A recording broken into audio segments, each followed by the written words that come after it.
പ്രിയമുള്ള മാതാപിതാക്കളെ, നമ്മുടെ മക്കളുടെ ചില കാര്യങ്ങളിൽ നമ്മുടെ അശ്രദ്ധ വല്ലാതെ കൂടുന്നുണ്ട് എന്നുള്ളത് നാം ഇന്ന് പ്രത്യേകമായിട്ടുള്ള ചില സാഹചര്യങ്ങൾ ചേർത്ത് വെച്ച് വായിക്കുമ്പോൾ മനസ്സിലാകുന്നൊരു സങ്കടമുണ്ടാക്കുന്ന വസ്തുതയാണ്.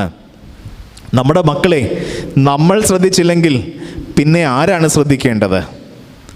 നമ്മുടെ മക്കളെ നമ്മൾ ശ്രദ്ധിച്ചില്ലെങ്കിൽ പിന്നെ ആരാണ് ശ്രദ്ധിക്കേണ്ടത്?